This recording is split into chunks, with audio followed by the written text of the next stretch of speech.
Salam, selamat pagi Bapak Ibu Saudara-saudara yang dikasihi oleh Tuhan Yesus Kristus. Saya mengajak mari kita merenungkan firman Tuhan, kita berdoa. Bapa dalam sorga, urapi hati dan pikiran kami ketika kami hendak membaca dan merenungkan firman-Mu. Berikan kami hikmat, di dalam nama Tuhan Yesus Kristus kami berdoa.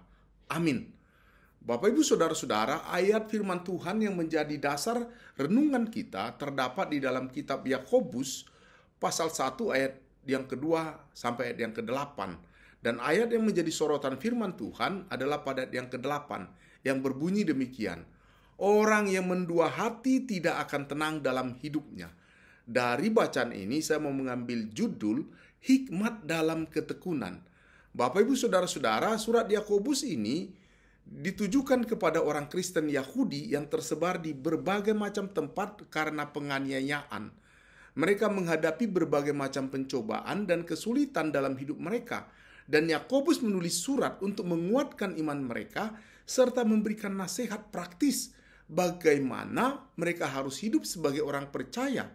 Yakobus tidak hanya berbicara tentang iman, tetapi juga berbicara tentang bagaimana iman itu diwujudkan dalam tindakan dan dalam kehidupan sehari-hari. Pada ayat yang kedua dan tiga dia mengatakan, saudara-saudaraku, anggaplah sebagai sebuah kebahagiaan apabila kamu jatuh ke dalam pencobaan, sebab kamu tahu bahwa ujian terhadap imanmu itu menghasilkan ketekunan. Pernyataan ini mungkin nampak aneh bagi kita, karena dia mengatakan anggaplah sebagai suatu kebahagiaan apabila kita jatuh ke dalam pencobaan. Pencobaan biasanya membawa kesulitan dan penderitaan, bukan kebahagiaan. Namun Yakobus mengajak kita untuk melihat pencobaan itu dari perspektif iman. Yakobus mengajarkan bahwa ujian dan pencobaan bukanlah sesuatu yang harus ditakuti atau harus dihindari, melainkan dianggap sebagai kesempatan untuk bertumbuh. Ujian iman adalah alat Tuhan untuk membentuk kita, memurnikan iman kita dan menghasilkan ketekunan.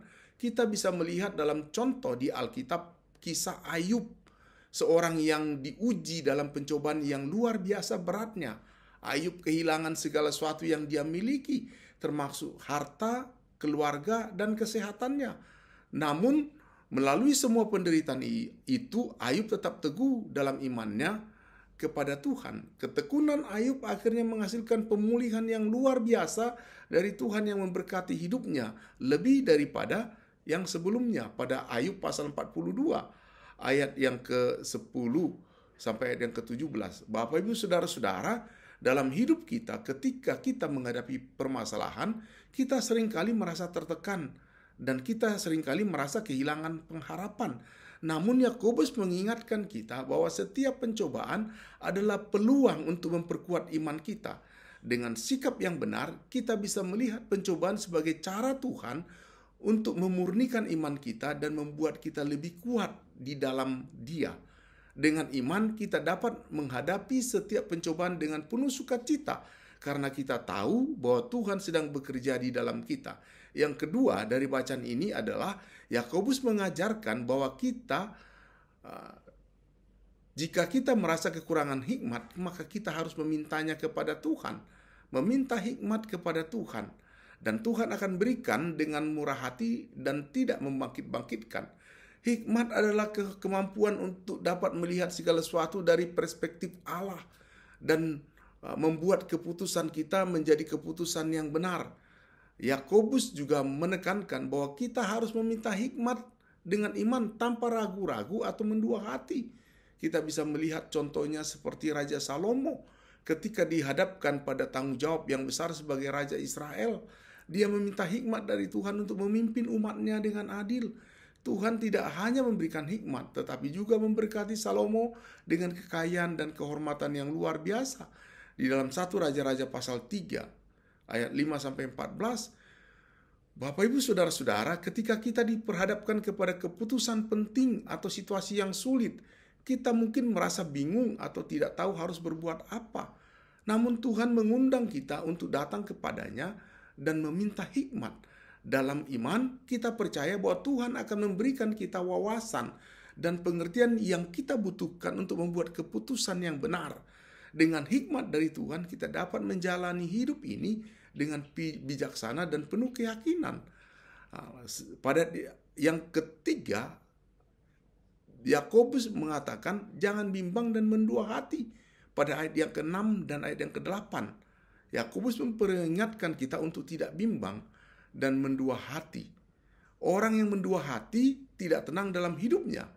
Yakobus memperingatkan bahaya dari mendua hati.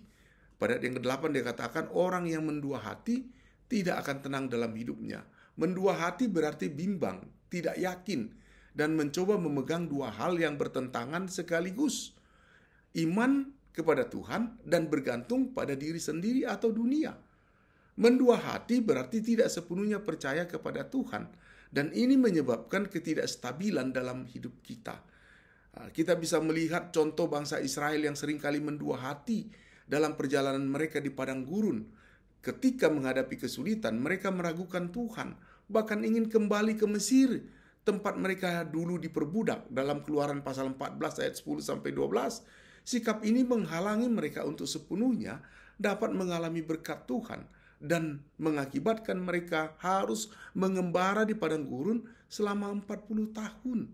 Bapak Ibu Saudara-saudara, mendua hati menyebabkan kita tidak tenang dan hidup dalam kebingungan. Kita dipanggil untuk memiliki iman yang teguh tanpa ragu-ragu dan sepenuhnya hanya bergantung kepada Tuhan saja.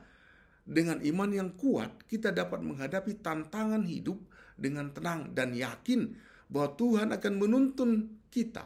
Ketika kita tidak bimbang dan sepenuhnya mempercayakan diri kita kepada Tuhan, hidup kita akan menjadi lebih stabil dan hati kita akan mengalami kedamaian.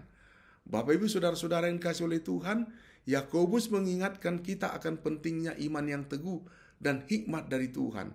Ujian hidup adalah alat Tuhan untuk menghasilkan ketekunan dalam diri kita. Ketika kita merasa kekurangan hikmat, Tuhan mengundang kita untuk meminta hikmat dengan iman yang penuh. Dan di tengah segala tantangan, kita diajak untuk tidak bimbang dan mendua hati, tetapi mempercayakan seluruh hidup kita kepada Tuhan.